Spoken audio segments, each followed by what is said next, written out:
Bonjour. Notre objectif aujourd'hui, c'est de résoudre des inéquations avec valeur absolue. L'exercice est le suivant. Résoudre l'inéquation valeur absolue de 2x moins 3 est strictement inférieure à 4, puis de déduire l'ensemble de solutions de l'inéquation valeur absolue de 2x moins 3 est supérieure ou égale à 4. On commence par la première question. Pour résoudre une équation valeur absolue de 2x moins 3 strictement inférieure à 4, à quoi on doit réfléchir? On doit essayer de trouver où placer la quantité 2x moins 3 telle que la distance de 0 à 2x moins 3 soit strictement inférieure à 4. On a déjà vu que la distance de 0 à moins 4 est égale à la distance de 0 à 4 égale à 4 unités.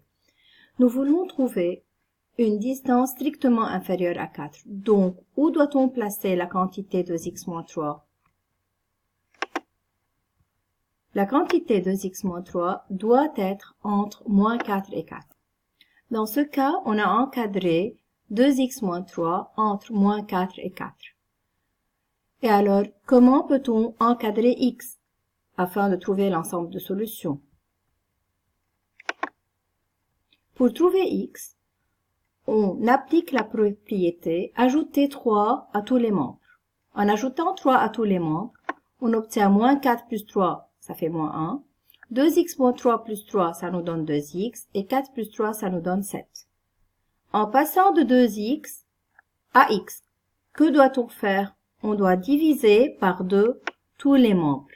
2 est un nombre positif, donc on ne change pas le sens de l'inégalité.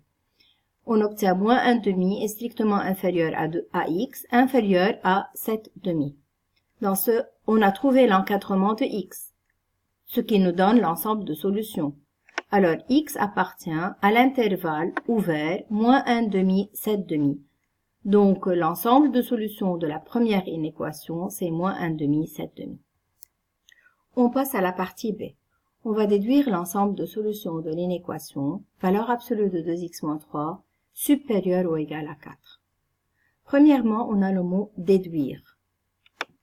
Donc, à partir de l'ensemble de solutions de la première partie, je vais déduire l'ensemble de solutions de la deuxième partie. Donc, je vais comparer les deux inéquations.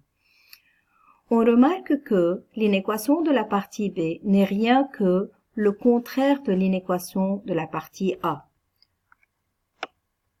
Donc, c'est de trouver l'ensemble de solutions qui n'est pas dans A. Et l'ensemble de solutions qui n'est pas dans A me laisse dire que je dois trouver le complément de S1. Le complément de S1, c'est-à-dire tous les éléments de l'ensemble des réels qui ne se trouvent pas dans S1. Et alors, on note ça par S1 bar, c'est-à-dire,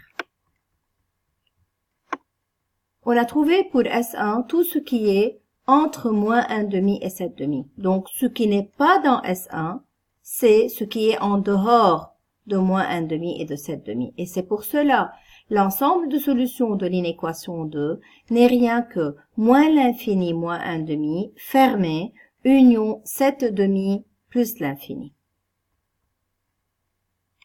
Merci.